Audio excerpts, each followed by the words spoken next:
Hello students, আজকে তোমাদের জন্য এবিটিএ মাধ্যমিক টেস্ট পেপার্স 2026-এর ম্যাথমেটিক্সের 218 নম্বর পাতার 1 নম্বর এবং 2 নম্বরের সমস্ত প্রশ্নের উত্তর করে দেবো। অর্থাৎ তোমরা 1-এর দাগ থেকে 4-এর দাগের কমপ্লিট অ্যান্সার পাবে এবং আলোচনা সহ। চলো দেখে নেব।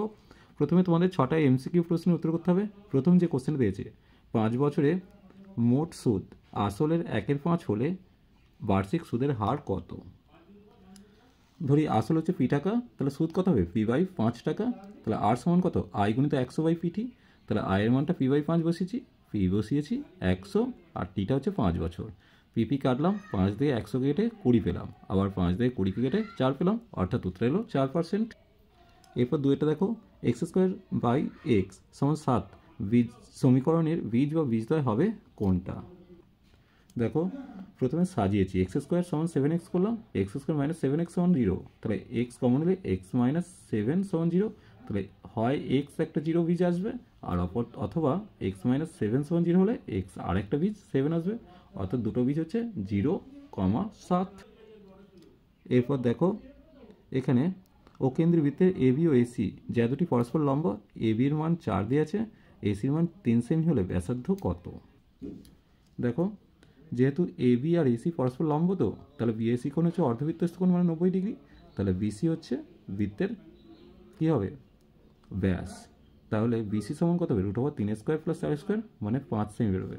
তাহলে ব্যাসার্ধ সমান চেয়েছে 5/2, তার মানে 2.5 সেমি উত্তর আসবে। এরপর দেখো, একটি নিরেট ঘনকের ধারগুলির দৈর্ঘ্যর সমষ্টি হচ্ছে 36 সেমি হলে ঘনকের আয়তন কত?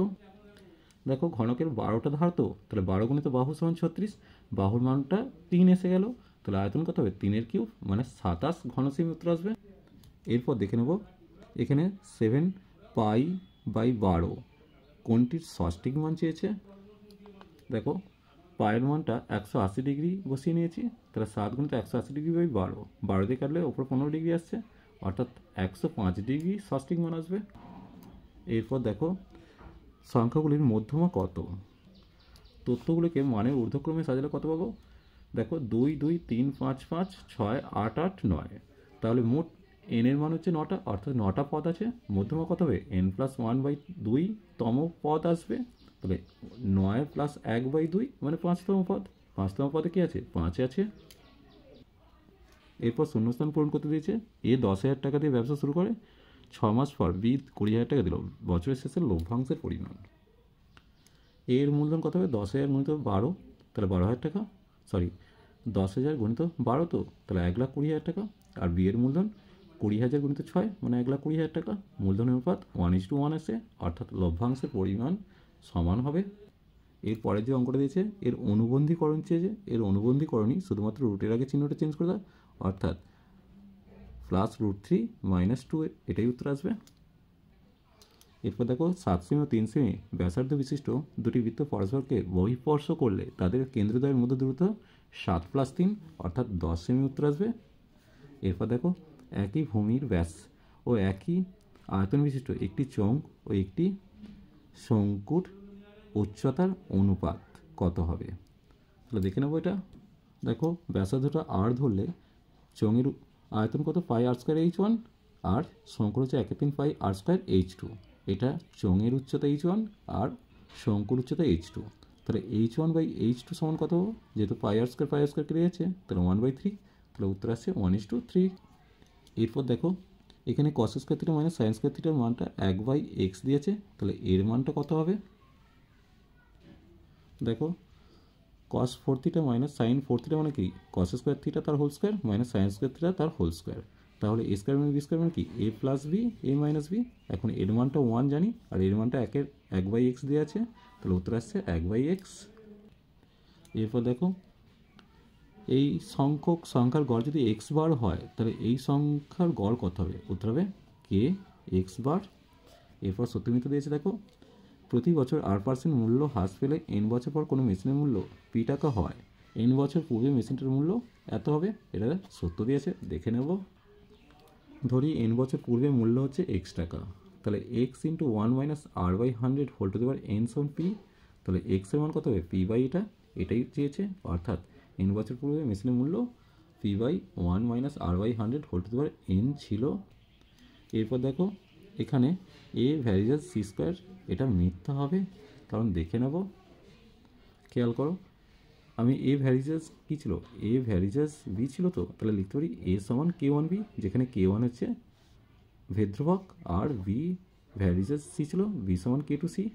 এখন বি এর জায়গায় কে টু সি বসিয়ে দিলাম, তাহলে কে ওয়ান কে টু তো ধ্রুবক, তাহলে লিখতে পারি এ ভ্যারিজাস সি, অর্থাৎ এ সি এর সঙ্গে সরলভেদে আছে।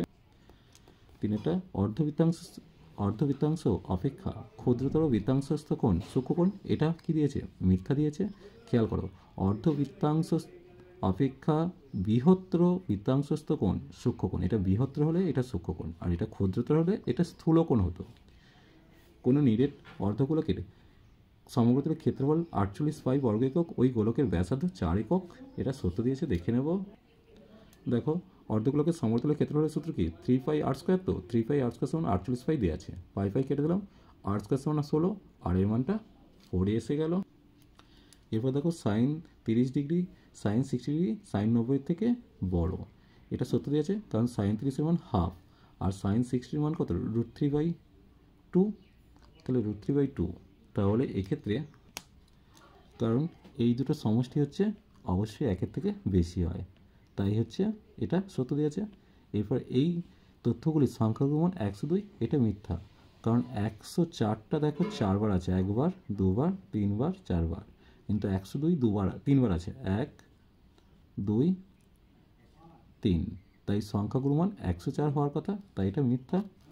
এরপর 4 দাগে 2 নম্বরের যে প্রশ্নগুলো আছে 2 মার্কসের, কোনো নির্দিষ্ট আসলে 6 মাস পর সুদ সরল সুদ ও চক্রবৃদ্ধি সুদ একই, এই অনুসারে বার্ষিক 10% সুদের হারে 800 টাকার 1 বছরের চক্রবৃদ্ধি সুদ কত। খেয়াল করো আমরা জানি 1 বছর পর্যন্ত সরল সুদ ও চক্রবৃদ্ধি সুদ সমান হয়, তাই এই 6 মাসটা কোনো ফ্যাক্টর করছে না, শুধুমাত্র পি এর মান এটা 800, আর এর মান 10%, আর টিটা 1 বছর দিয়েছে, দেখে নেব। দেখো সমন চক্রবৃদ্ধি হচ্ছে P into 1 plus R by 100 whole to the power N, মানগুলো বসিয়েছি। দেখো এখানে 800, এখানে 1 প্লাস 1/10, তার মাথায় 1 আছে, তাহলে 800 গণিত 11/10, 1 আছে, তাহলে 800কে 11/10 দিয়ে গুণ করলাম, 0 0 একটা শূন্য কাটলাম, এখানে তাহলে 80-র সাথে 11 গুণ করলে 880 টাকা বেরোচ্ছে। আমাকে চক্রবৃদ্ধি সুদ চেয়েছে, তাহলে 880 থেকে 800 বাদ দিলে 80 টাকা চক্রবৃদ্ধি সুদ বেরোবে। দুয়েরটা এবিসি একটি ব্যবসায় 36,400 টাকা লাভ করে, তাদের মূলধন অনুপাত দেওয়া আছে, এ লভ্যাংশ চেয়েছে। দেখো আমাকে এ বাই বি 5/3 দেওয়া আছে, বি বাই সি 5/4 দেওয়া আছে, বিটাকে 3×5 15 করতে চাইছি, তাহলে ওপরটাকে 5 দিয়ে গুণ করলে 25 আর 15 পাবো, নিচেটাকে 3 দিয়ে গুণ করবো, 3×5 15, 3×4 12, তাহলে A/B/C কত হলো 25/15/12।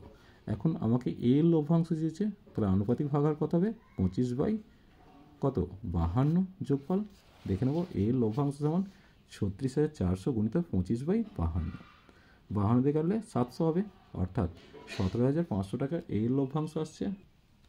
3 কোশ্চেন দেখে নেব, এখানে কোনটা বড় চেয়েছে, খুব সহজ কোশ্চেন। দেখো স্কোয়ার করেছি, a square minus 2ab plus B square করলাম, তাহলে 12 মাইনাস 2√132 প্লাস 11, মানে 23 মাইনাস 2√132। একইভাবে দ্বিতীয়টা পেলাম 23 মাইনাস 2√130, যেহেতু এটা কি হচ্ছে ছোট, কারণ বেশি বাদ দিয়েছি, এটা কম বাদ দিচ্ছি, তাই এটা বড়, অর্থাৎ প্রথমটা ছোট দ্বিতীয়টা বড়, তাহলে অবশ্যই দ্বিতীয়টা মানে এই মানটা বড় হবে। এরপর আমরা দেখে নেব এখানে এই সমীকরণে বীজদ্বয় আলফা বিটা হলে আলফা মাইনাস বিটার মান, এই অঙ্কটা তোমাদের কিন্তু পরীক্ষাতে আসবে, বিশেষ করে এই প্যাটার্নটা 3-এরটা 4-এর প্যাটার্নটা পড়বেই। দেখো প্রথমে আলফা প্লাস বিটা মানে মাইনাস বি বাই এ, তো বি এর ভ্যালু কত, এখানে -22 হচ্ছে বি এর ভ্যালু, তাহলে -+22 হয়ে যাবে, আর এর ভ্যালু 1 আছে, তাহলে 22/1 মানে শুধু 22 পেলাম। আলফা বিটা সি বাই এ 105/1 লিখবো, অর্থাৎ 105।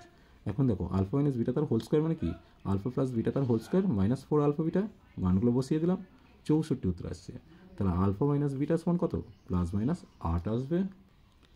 এরপর আমরা চলে যাব ও কেন্দ্রের ভিতরে এবি ও সিডি দুটি কেন্দ্রের দুপাশে বিপরীতে সমান দূরত্বে অবস্থিত, তাহলে এ ও বি 60 ডিগ্রি হলে সিডি 6 সেমি হলে বৃত্তের ব্যাসার্ধের দৈর্ঘ্য নির্ণয়, এটাও ইম্পর্টেন্ট। দেখো, কেন্দ্র থেকে সমান দূরত্বে সমান জায়গায় অবস্থান করে, অর্থাৎ এবি সমান সিডি সমান 6 সেমি করে দেবো। এখন ওএ আর ওবি দুটোই সমান, কারণ একই বৃত্তের ব্যাসার্ধ। তাহলে কোণ ওএবি কোণ ওবি এর মান কত হবে? 180 থেকে 60 বাদ দেবো, তাকে দুভাগ করে দেবো, তাহলে পেয়ে যাবো কত? 60 ডিগ্রি।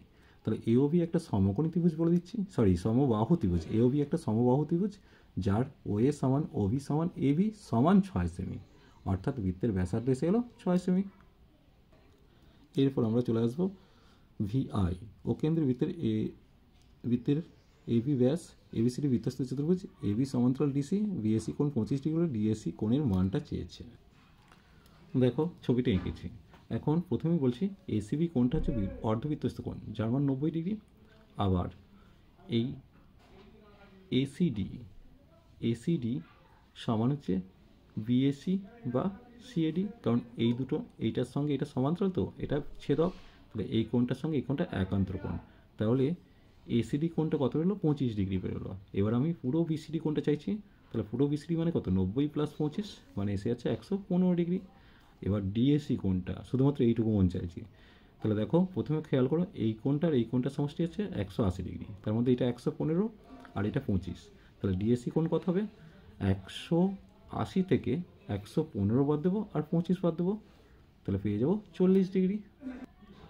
এবার দুয়েরটা দেখো, বলছে এবিসি এর বিসি বাহুর সমান্তরাল সরলরেখা এবি ও এসি যথাক্রমে পি ও কিউ বিন্দু ছেদ করে এপি 4 সেমি, কিউসি 9 সেমি, পিবি সমান এ কিউ হয়, তাহলে পিবি এর দৈর্ঘ্য চেয়েছে। ছবিটা প্রথমে এঁকেছি, দেখো 4 9 দেখিয়েছে, এটাকে এক্স ধরে নিয়েছে, তাহলে ধরি এ কিউ সমান বিপি সমান এক্স সেমি, তাহলে থ্যালাসের উপর থেকে পাই এপি বাই পিবি সমান এ কিউ বাই কিউসি। এবার মানগুলো বসিয়েছি, তাহলে 4/x সমান x/9। এবার দেখো, তাহলে x² সমান 36, x এর মান 6, অর্থাৎ পিবির দৈর্ঘ্য হচ্ছে 6 সেমি। এরপর আমরা চলে আসবো দুটি আয়তঘনকের ধারগুলির দৈর্ঘ্য দেওয়া আছে, তাদের ঘনফল সমান, তাহলে এইচ এর মান চেয়েছে। প্রথম ঘনকের আয়তন 4x6x4 ঘন একক, দ্বিতীয় ঘনকের আয়তন 8x2h-1 × 2 ঘন একক, দুটোই যেহেতু সমান তাই দুটোকে সমান করে দিয়েছি। এখন 4 দিয়ে কেটে 8কে 2 করলাম, 2 দিয়ে 4কে কেটে 2 করলাম, তাহলে 2h-1 সমান 6 পেলাম, তাহলে 2h সমান 7 পেলাম, h এর মান এসে গেল 3.5। এরপর চলে আসবো আমরা, দেখো একটি চামড়ার বলে 5544 বর্গ সেমি চামড়া আছে, বলটির ব্যাস কত?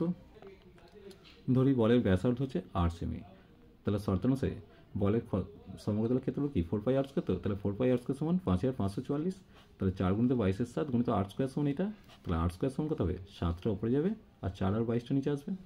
এবার দেখো 11 দিয়ে কেটে ওপরে 504 নিচে 2 করলাম, এবার 2 দিয়ে 504 কেটে 252 পেলাম, 4 দিয়ে কাটলে 63 পাচ্ছি, তাহলে আর সমান কি √63 × 7। এবার 63 × 7 কে নেই, 63কে ভাঙলে 7 × 3 × 3 পাবো, 7 আছে, তাহলে আর এর মানটা 21 আছে, তাহলে বলের ব্যাস হচ্ছে 2 × 21 মানে কত? 42 সেমি। এরপর আমরা চলে আসবো এক্সেরটা। একটি স্তম্ভের ছায়ার দৈর্ঘ্য স্তম্ভের উচ্চতার অনুপাত দিয়ে দিয়েছে, সূর্যের উন্নতিকোণ কত? ধরি সূর্যের উন্নতিকোণ হচ্ছে থিটা, তাহলে লিখতে পারি ছায়ার দৈর্ঘ্য বাই স্তম্ভের উচ্চতা সমান √3/1 দিয়ে আছে, এটাকে উল্টে নিচ্ছি, স্তম্ভের উচ্চতা বাই ছায়ার দৈর্ঘ্য সমান 1/√3, তাহলে এটা কি ট্যান থিটা, তো তাহলে ট্যান থিটা সমান ট্যান 30 ডিগ্রি এলো, তাহলে থিটার মানটা 30 ডিগ্রি এলো, অর্থাৎ সূর্যের উন্নতিকোণ 30 ডিগ্রি। এরপর দেখো এখানে দেওয়া আছে সাইন থিটা প্লাস কস থিটার মান চেয়েছে, দেখো এখানে মানটা লিখেছি, তাহলে ট্যান 60 মানে হচ্ছে √3 হয়, তাহলে ট্যান ট্যান উঠে গেল, থিটা প্লাস 15 ডিগ্রি সমান 60 ডিগ্রি, থিটার মানটা 45 ডিগ্রি। এখন সাইন থিটা প্লাস কস থিটার মান কত? Sine 45 degree plus cos 45 degree, অর্থাৎ 1/√2 প্লাস 1/√2, তার মানে 2/√2, √2 দিয়ে গেলে উত্তর আসবে শুধু √2। এরপর দেখে নেবে একটি রাশি তথ্যে ইউআই এর মান দেওয়া আছে, এফআই ইউআই দেওয়া আছে, এফআই দেওয়া আছে, এক্স বারের মান চেয়েছে। দেখো আমরা জানি ইউআই সমান xi-a/h, তো তাহলে এর সঙ্গে তুলনা করলে এ এর জায়গায় 25 বসে আছে, এইচ এর জায়গায় 10, তাই a সমান 25, এইচ সমান 10। আর এক্স বারের সূত্র কি না, a প্লাস সামেসাং এফআই ইউআই বাই সামেসাং এফআই ইন্টু এইচ, তাহলে এর মানটা 25 বসালাম, এটা 20 দেওয়া আছে, এটা 100 দেওয়া আছে, ইন্টু 10 করলাম, দুটো শূন্য কেটে দিলাম, তাহলে 25 + 2 মানে 27, চলো আজ এই পর্যন্তই, নেক্সট ভিডিও নিয়ে খুব তাড়াতাড়ি হাজির হবো। ভিডিওটি ভালো লাগলে লাইক শেয়ার কমেন্ট করো, পারলে চ্যানেলটিকে সাবস্ক্রাইব করে নিও। চলো টাটা, বাই বাই।